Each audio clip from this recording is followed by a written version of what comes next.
Hey guys, welcome back. Today's video is going to be an A to Z of mental health. So I've basically made an A to Z list. I've put kind of what came to mind and some key things and some different diagnoses that I thought we could talk about kind of very briefly. Because this is A to Z, that's 26 things I need to talk about. I'm going to be quite quick if hopefully getting through these because there is so much to talk about. So we'll see how it goes. I might make this a two-parter if I need to, but I hope you guys enjoy and I hope it's educational. Thank you. So A, anxiety. This is a key issue that I know affects so many people across the world, and me quite badly at times, like definitely. I think people that haven't experienced anxiety can kind of say, oh, you know, just man up, brave it. Anxiety isn't just fear, it's not just being worried. That's why it's not called worry, it's anxiety. It's a physical sensation, it's a panic sensation. Your thoughts will be racing, you can't calm them down, you can't... you might be able to think logically about a situation, but that's not calming your anxiety down one bit.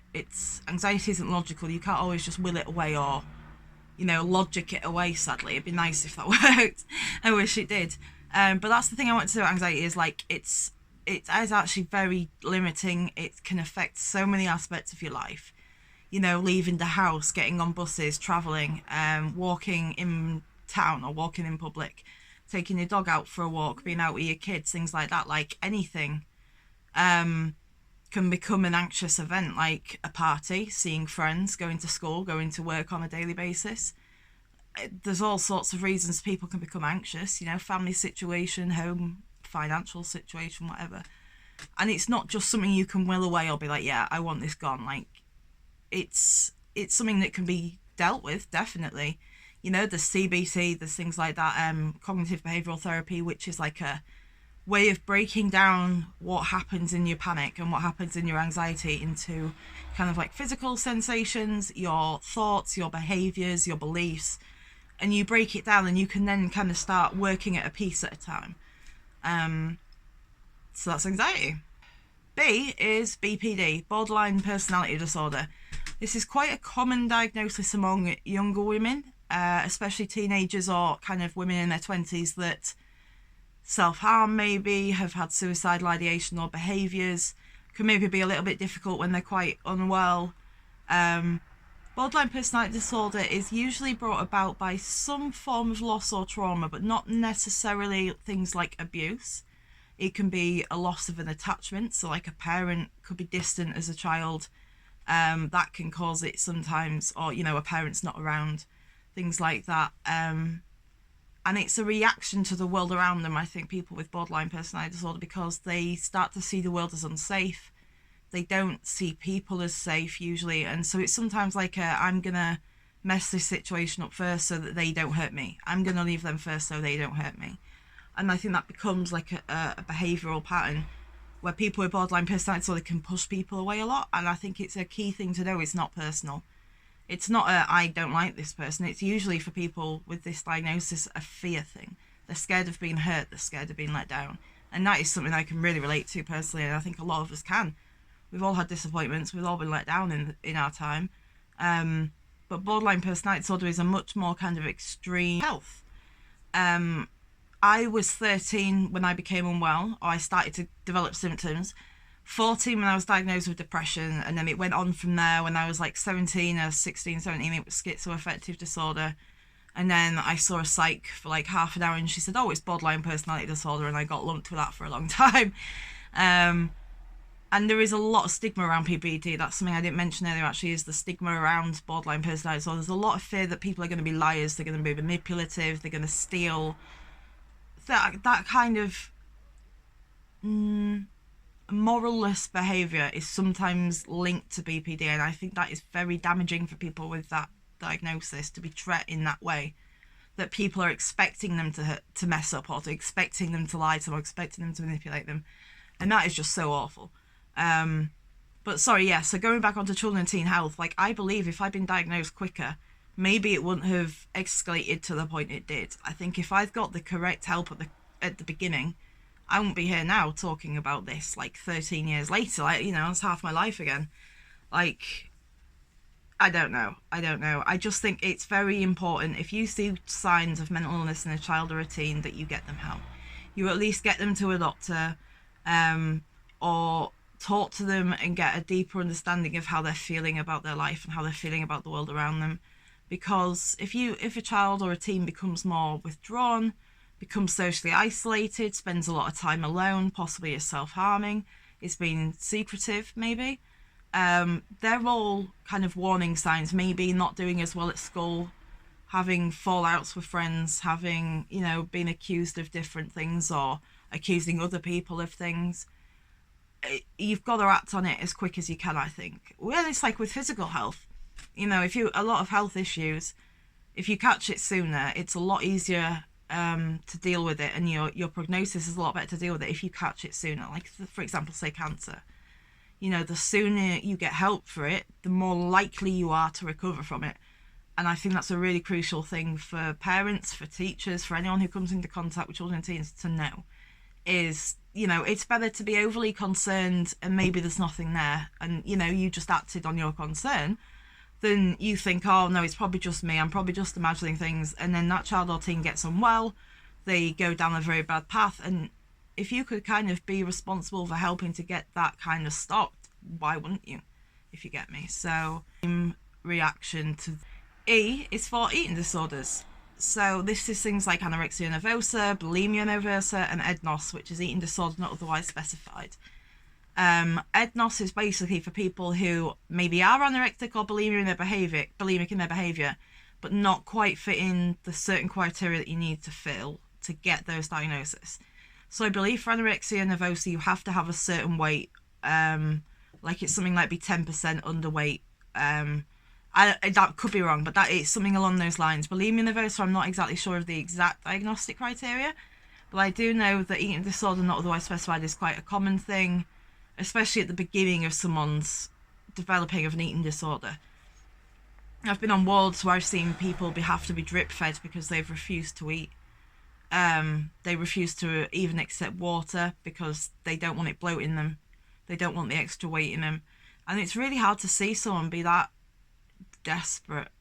I've seen people ripping drips out of themselves, and it's just so consuming, an eating disorder. It affects not only how you eat, how you behave, how you live, your exercise, your food, your dress sense, how you're functioning, because if you're not eating or you're starving or purging, the body's not getting everything it needs. You're going to become unwell in one way or another. I know with bulimia, a very common thing, it can be like acid reflux, heartburn, and like bad teeth, because obviously the vomit.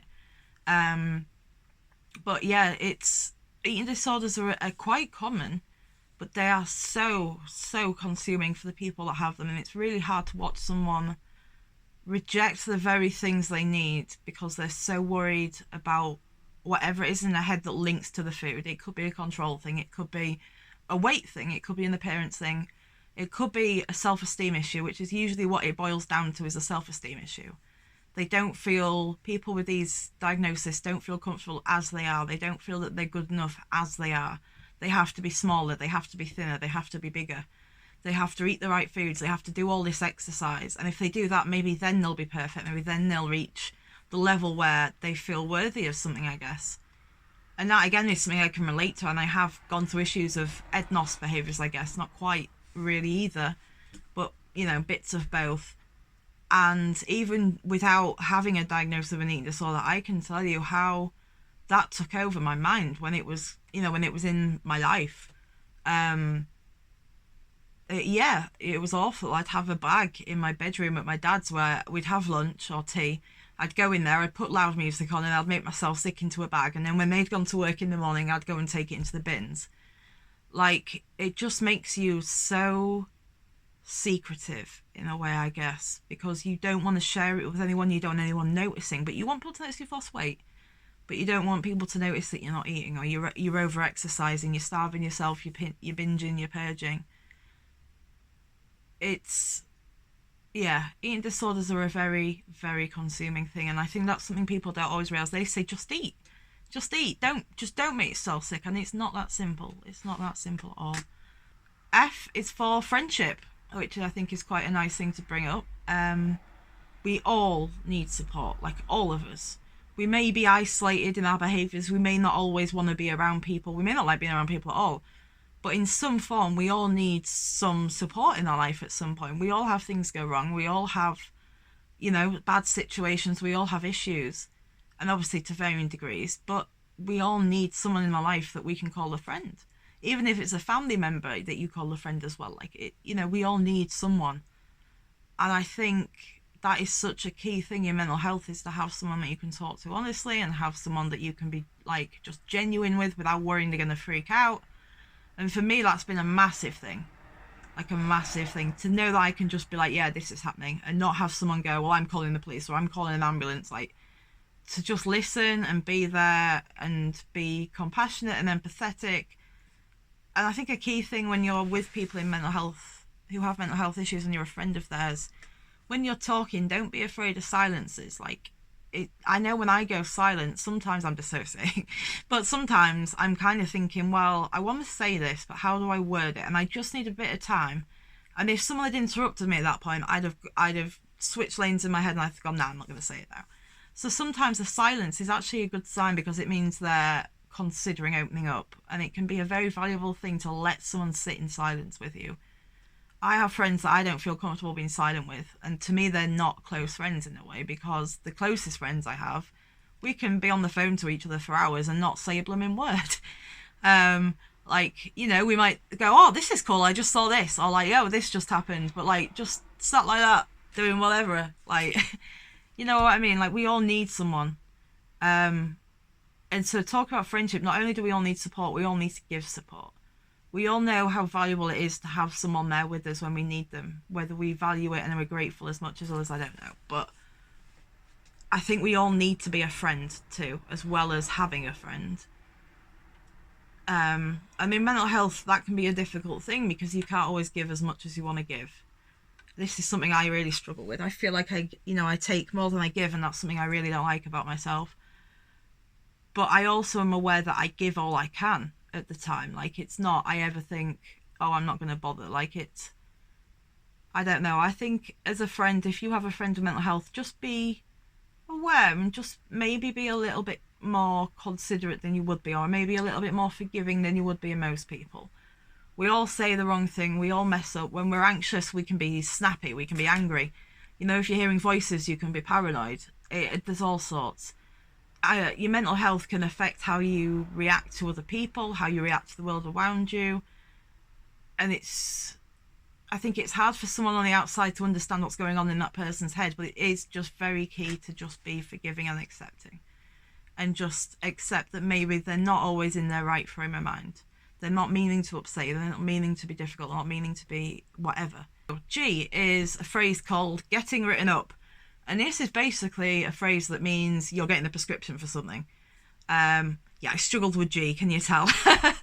But basically, like, if you get written up for something, it's something that you'll hear on a ward a lot. Oh, we'll get you written up, or we'll ask a doctor to write you up for it. And it just means that you get a prescription for something. So if I was written up for lorazepam, I had a prescription for lorazepam and I could be given it. That's basically all that is. So that's a nice quick one. And H is health. And this is a key one. And this isn't just mental health, but it's about all your needs, your physical needs, your mental needs, and your spiritual needs. And I think if we neglect even just one area, our life can go to pot quite quickly. And I think when you've got a mental health issue, it's very easy to let these things slip. It's easy to stop praying or stop going to church. It's easier to not eat properly and not cook proper meals and not maybe get the right amount of sleep, or having too much coffee, or like whatever it is, drug addiction, things like that. I think our mental health is just as important as our physical, and our spiritual is too. We all have these needs, and I think we all need to look after ourselves, and it's not always easy. I personally don't believe that I deserve to look after myself, but people around me tell me I have to look after myself, and I know that if I neglect a certain part of my life, that just has a knock-on effect for the rest. And so it's kind of, you have got to balance it. Like, I feel sick a lot of the time from anxiety, I guess, and I don't want to eat much. But I also know that when I stop eating, I go very dizzy. I get I nearly faint every time I stand up. It's not fun. Headaches, cramps. Yeah, it's not nice. And that's just neglecting meals for a couple of days. And that is so easily done when you're in an illness, when you're kind of consumed by it. It's very easy to let these things slip. So yeah, H is for health, and I just wanted to point out how important all three aspects are. I is for inpatient. So this is a phrase that means someone who is on a ward. An inpatient could be voluntary or involuntary. Voluntary means they maybe haven't chosen to be there, but they've agreed to go. So they may have been, say, sectioned by the police and assessed, or they may have gone to A&E or somehow come into contact with services, and they've been asked, will you go into hospital? And they've said yes. If you're involuntary, that means that you've been sectioned. So you're not there willingly. I refuse to go voluntary. Like, no, if you want me to go, you're going to have to go the whole way, because I'm not going in. I'm going to try and push it and see if I can get out of going, I mean, so like I don't have to go. And sometimes I think people can't be asked to go through the sectioning process, so it kind of gets you out of it sometimes. I shouldn't say that, I'm sorry. So J is for just get over it. And this is a phrase I have heard so many times, whether in my life or I've heard other people be said it to, or I've seen it online a lot. Just get over your depression. Just get over your anxiety. Just get over hearing voices. Just get over whatever's going on. It's not that easy. That's like saying to a person with a broken leg, walk on it. Just get over the pain. Just walk. It's exactly the same principle. It's a health need that is there's an issue there. And saying just get over it, it's not possible. You can't will yourself out of depression. You can't will yourself out of an illness. You have to go through the path of recovery, which is different for every illness, like it is with physical health.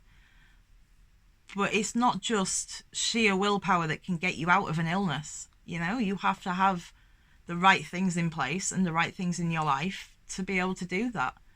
And it's just so not compassionate, so not helpful. And I think it's belittling. It's kind of saying your pain can't be that bad. You can just get over it. It's not that bad. And I think that's a very belittling thing, and that really sucks. So yeah, please never say just get over it, please. K is for knowledge. And basically what I wrote is knowledge is power. I think if you can learn about the illness you have, or you can learn about your symptoms, and you can look into it and maybe read books or read articles, look online, go on search websites and stuff, you can learn a lot of little coping mechanisms that maybe other people have said on a forum or something like that, or a chat room. You can learn about the recovery path, what you need to do to get on the path to recovery, what you need to do maybe in your life that you can do, and the things that maybe you need other people to do. So it's very important to learn about what you have and learn about what happens for you. Because then if you understand it, you've got a better chance of being able to change it, I guess. So yeah, knowledge is power. Learn about your illness. L is leave, or section 17 as it's called when you're sectioned. So when you're on a ward, leave is basically you going off the ward. So a section 17 is basically like a pink piece of paper, and it'll have some boxes on it that says like how long and where you can go, who you can go with, are you escorted, are you allowed to go with friends or family, are you allowed to go with staff. And then the doctor will sign it, and they'll write all the hours that you're allowed to go, like, 1 hour in locality to town, or and half an hour for a walk alone. And then they sign it, you sign it, and then basically this is like a legal document that when you're sectioned, you are allowed to leave. So they can stop you if you say, I want to go on leave, and they believe you're a risk. They have the right to say no, and they have the right to stop you leaving. But also, you also have the right to leave, if you get me. So as long as you're safe, and as long as you're being responsible and you're looking after yourself, and they believe you have the capacity, I guess, you get to leave. You can go for a coffee, or you can go for a walk, and that can make all the difference in hospital. My leave is what gets me through. Whether it's escorted or not, I don't really give a shit. I just want to be out. Like, I don't care if it's with me, just get me out of there. Yeah. So it's a key thing. And I think for me as well, when I was in hospital, having friends come who were willing to take me out, or willing to go sit in the courtyard or whatever with me, that made a massive difference. Because if they came and we just sit on the ward, it's lovely to see them, but it's hard. You can't quite focus on your friends because you've got all the ward around you that you're still kind of reacting to. and a mental health unit can be a very chaotic place at times. I've had people walk into the room I've been with people in naked and be like, "Hi, how are you?" It's like, yeah, hi, can you go? So it's very nice to have leave, and it's very good to be able to go out with people that you care about. M is for mania. So I want to talk a little bit about bipolar. It's not something I've experienced a lot of. I've had hypermania, never quite full-blown mania, and even hypermania was very powerful, like really powerful. Like, so I couldn't sleep, my head was going, I had all these great ideas, but when I'm trying to write down one idea, the next three were in my head and I couldn't get them down quick enough. I couldn't even talk fast enough to keep up with my thoughts. And then it's kind of, for me, I enjoyed the hypermania. I'd get giggly, I'd have more energy, I'd enjoy it. But then after a while, when you've not slept for a few days and you're still a little manic, but you're also, you know, your body is needing sleep, like, it's not a nice feeling. And the thing about mania is you've got the high, but you also have the come down. You've got the low after that. And that's the thing in bipolar, is it's not always so much like, you know, like a level or even like low or high. It's like, it can be like that, you know, like up and down. And it's not always related to what's happening around you. You could be manic and be having the worst time in your life. You could have the world falling around you. And yeah, if you're manic, you might not be happy, but you've got that sense of almost well-being. I don't know, it's strange. But I know, like, it can affect people differently, definitely. I've seen people get violent on mania. I think because they start to feel, I don't know whether it's grandiose behaviour, where they start to think maybe that they have more understanding than other people about something, which I guess they probably do, like, but bipolar must be an exhausting illness, and I really feel for anyone with it. And actually, I'd love to hear from anyone who is affected by anything I've talked about in this video. Leave a comment below, that'd be great. And if you're liking the video, you find it helpful, a like and subscribe would mean the world to me. So that'd be awesome. I've just gone from 500 up to like 700 and something. It's mad. I'm really happy about that. So thank you to every single one of you. Okay, so let's carry on. So N is for nature. I couldn't really think of anything, and I was thinking about things that help in mental health. And I thought, well, my number one kind of is nature. Being out around even just the greenery, like grass, trees, bushes, hedges, whatever. It really gives me a sense of peace that I don't really get anywhere else. And so linked to nature, I wanted to also talk about like diet, exercise, and how getting out around positive and healthy things can make a massive difference to giving you peace and almost like a sense of well-being, like a deeper sense of well-being. And it's not the answer, it's not going to fix everything 100%, but personally I know when I am struggling, if I go somewhere where there's like water, like a river or a waterfall or an ocean, I just relax. Like, and it's the only time I really feel that feeling is when I'm around water. Like, it's weird. But I know a lot of other people that I've talked to have said how helpful nature is for them. It gives them a connection to maybe God or Gaia or whatever you want to call it, you know, the creator. It provides you with a sense of grounding, and especially things like taking your socks and shoes off and walking on grass and just experiencing that sensation of the grass beneath your feet and the you know, the hardness of the ground. And certain things like that can actually be very helpful. I actually used to hug trees. I haven't done that in a little while. But yeah, the energy, as long as you've got a positive energy towards something, you usually get it back. Like, it's all about energy in my mind, and nature is a very powerful force. Look at the damage it can do when it works against us, but also look at the beauty of nature. Even the human body is like insane to think about.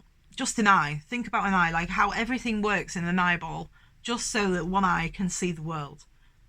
And then we've got our nose, our throat, our lungs, our heart. We've got so much in us that works together as like one whole system.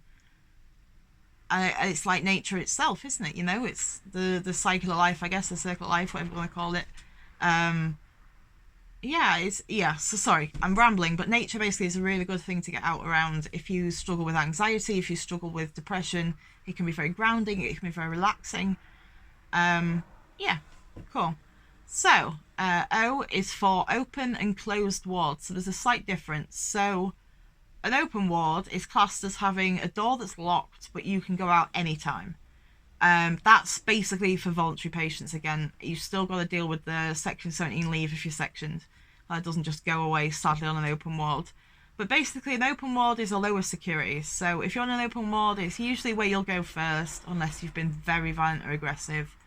And then you may be moved to a closed ward if you are violent, if you are causing a lot of issues, especially physical safety issues for others. You could be moved to a closed ward, which is called like a secure unit. There's different grades, so you've kind of got like lower secure, medium secure, high secure. High secure is like Broadmoor. There's a high secure unit there. Low secure units are more like open wards. There's just a deeper level of security, I guess, and kind of the staff will take more responsibility over the patients because they're more unwell usually. Yeah, that's basically it. So P is for psychiatry and psychology. What are the differences? I know this is something that a lot of people get mixed up on, so I thought, why not? Let's talk about it. So a psychiatrist is someone who is legally a doctor. They have done the training at uni, and they are allowed to prescribe and diagnose an illness in mental health. So they can prescribe medications, they can prescribe treatment, they can get things sorted in that respect, and they can also provide a diagnosis. A psychologist is someone who does treatment usually. So a psychiatrist will oversee, a psychologist is the person that does the talking therapy or the counselling. There's different terms for it, counselling, therapy, psychology. It's different with different people, and different workers call themselves different things. I guess there's differences. I'm not entirely sure. I know that therapy is usually more in-depth and more structured than, say, counselling. Counselling can be provided by someone who hasn't got a degree. A psychologist has got a degree, the same as a psychiatrist, just in a different thing. So a psychiatrist will be trained medically first, and then they specialise in psychiatry. A psychologist is someone who trains specifically for psychology. That's it, yeah. A psychiatrist will will oversee, diagnose and prescribe, and a psychologist will treat, usually. Q is for quality of life. Now, again, this just comes back to looking after all your aspects of your life. And someone gave me some advice, one of my workers gave me some advice to kind of focus on. I'm very dissociative kind of at the moment, and one thing she said was just focus on the needs that you have in them at that time. So instead of thinking, I need to eat, I haven't eaten this in so long, but then I need to do this and this, it's just, am I hungry? No, right, okay. Am I thirsty? Yes, have a drink. Do I need a wash? Do I need to go for a walk? Is my dog okay? Does she need to go for a walk? Things like that, and just focusing at one need at a time and just dealing with that, and it's less overwhelming, definitely. There's something called the hierarchy of needs, which shows what every person needs in their life, kind of as like on a whole. There's things like autonomy, so being able to make decisions for yourself. So it's interesting. Have a look at it, yeah. R is responsibility, to and for ourselves, but also to and for others. Now, we're not responsible for what other people do. That's not up to us. We're only responsible for what we choose to do. But we are also responsible to try and help other people and to try and look after them. If you care about someone, you don't want them to be hurt. So you have responsibility to look after them in a way. And so basically this is coming back to the friendship kind of thing of not only do we have to look after ourselves, we need to look after other people sometimes. A key thing in mental health is being able to be responsible for ourselves. And I think mental health can take that away at times. That takes our capacity away. But I also think we need to think ourselves, am I being responsible right now? Am I looking after myself? And am I looking after others? S is for stress, which rhymes. That's kind of fun. I'm a poet and I didn't know it. Boom. I'm sorry, I'm so corny. Okay, so yeah, stress. This is basically just a simple one. Stress is a big trigger for mental health. Massive trigger. One of the biggest, I would argue. And I know that when I'm struggling, it's usually because my stress levels have raised. There's been things around me happening that have caused my stress levels to go up. There's something called the stress bucket. I'll try and remember to put a picture in here. And it's basically, like a bucket. And it fills up, and basically say that the water in the bucket is stress. And it's going up and it's going up and it's going up and it's going up. And eventually it's going to overflow. And that's the stress bucket. They say basically you need to find ways of making holes in your stress bucket. And so it's like finding a release, finding a way to get that stress out of you or to express that stress safely. I'm rapping again, I'm quite liking this. So yeah, it's really important to look after yourself, and I think if your stress levels are high, things like sleep, food, exercise, looking after yourself physically is a very important thing, because stress can affect the body a lot. T is for talking openly and honestly. This is something I've mentioned a lot in my videos, which is basically just, if you know someone with a mental health issue and you're trying to support them, be honest, be open, talk about it with them. Don't overreact, don't panic. A lot of people with mental health are longing to express it. They just maybe don't have the words, or they don't know who to turn to. And to have someone who you can actually release that to safely is a really key thing. So yeah, T is for talking, look after each other, and if you know someone's struggling or you think someone's struggling, talk to them, see how they're doing, ask them. You know, even if they don't want to talk about it outright, you know, say, oh, do you want to meet up for a brew? You want to meet up for a pint? Whatever your choice is. And make an effort. And I think that can make a massive difference to people, is knowing that people care enough to make the effort and to offer their help. Sorry, my list fell. So U is understanding. This comes back to the last point and what I was talking about, friendship and support. It's not judging, and it's not also not just judging other people, but not judging ourselves. I think it's very easy when we're depressed or we have issues that we blame ourselves, we beat ourselves up. That's something I definitely do a lot. And the people around me are always telling me it's not true. That's my beliefs about myself are wrong. And I think not only understanding other people and being understanding of them and being compassionate, we need to be compassionate to ourselves. That's like such a key thing in life, because if we can't look after ourselves, no one else is gonna. You know, like, they can try, but at the end of the day, it's us in us. You know, it's us with us. We need to be able to understand ourselves and know ourselves a little better. And yeah, so I think that's a really key thing, is understanding. V is for voices, voice hearing. This is something I did a video on if you're interested about what it's like to hear voices. This is something that's usually linked to schizophrenia, schizoaffective disorder, or psychosis.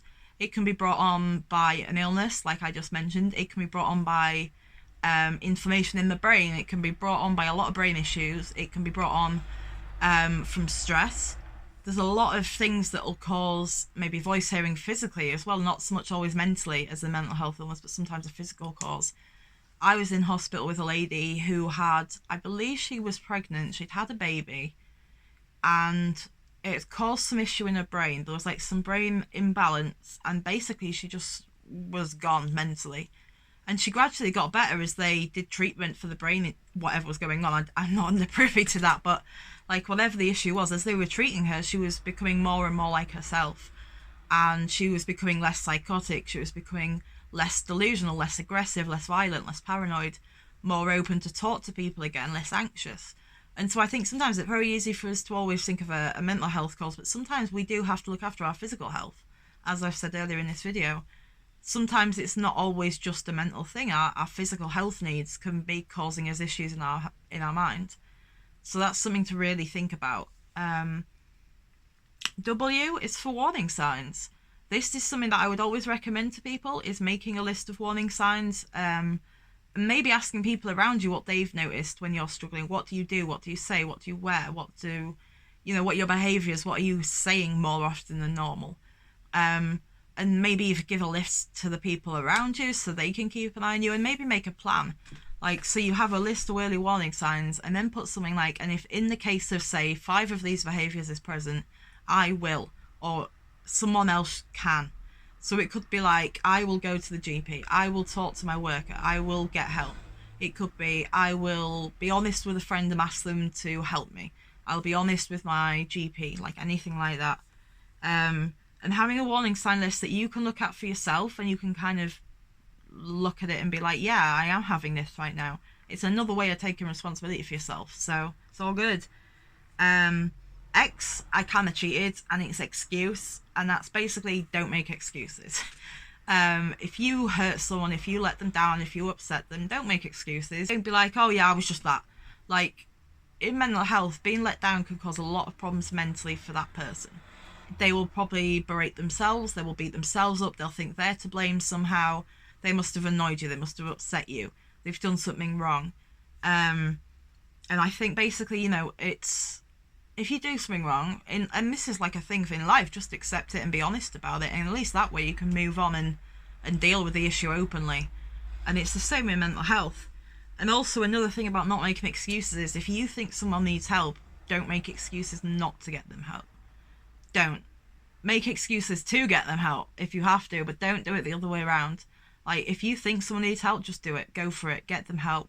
It's, like I said earlier, it's better to do it and it's not necessary completely than to not do it and it be really needed and that person go on to hurt themselves or kill themselves or end up in a very bad state because no one was there for them. So yeah, don't make excuses. And why? Now, I'm going to be really cheeky. I'm ending on why because A, I couldn't think of something for Z. But also, I want to make this point as the last point in the video. And this is that the word is for why is you. And I wanted to say that basically that everyone is needed. Everyone is important in this world. Everyone is valued somewhere by someone. Everyone has a purpose, because if you didn't, you wouldn't be here. It's as simple as that. You know, if you're still alive, you still have a purpose. And that's something that I think about a lot, is that I have tried to kill myself so many times. And I think if you're still in this world, there's a purpose for that. And there's a reason for that. And you may be struggling right now, but I do believe that the struggle is going to be for something. It's not just a struggle for nothing. And I know, like, personally, this is something I've really struggled with recently, is feeling like it's for nothing. And feeling like I'm getting nowhere. And that people may care about me, but that I'm not providing them with what they need, and so I hate myself even more, which then makes my self-esteem worse, which makes my voices worse. And it just goes on and on and on like a cycle.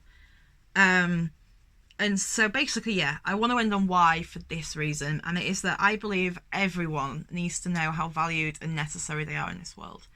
And you may not be able to see it, you may not be able to feel it or think it or even understand it right now. But there will be at least one person out there that cares about you. And even if there isn't, I care about you. Like, I don't even know you. Drop me a comment and we'll just chat. And, like, you know what I mean? Like, there's always someone out there, whether you can see them for the trees or not. Like, there's someone that will care about you, that loves you, that wants the best for you. And it might not be a friend. It might not be a family member. It could be a worker. It could be someone you met on the street. But if you make a difference in someone's life, they value that. And I think it's sometimes very easy for us to not see the impact we have in the world. And I'm such a hypocrite right now. I know Andrew's going to tell me off for this. I'll be like, yeah, ironic. I know. Touche. But yeah, I don't know. I think I just want to end on the fact that everyone is loved. You are loved. And thank you very much for watching this video. I hope you enjoyed it. Like and subscribe if you did. That would mean everything to me. Drop me a comment, let me know what you thought about the video. I'll have a look out in my other playlists. I've got some board game videos, I have some mental health videos. I have 2 different playlists for the videos, so you can have a look at each. I'll try and remember to leave links in the description. Thank you very much. Stay cool and stay safe, guys. Adios.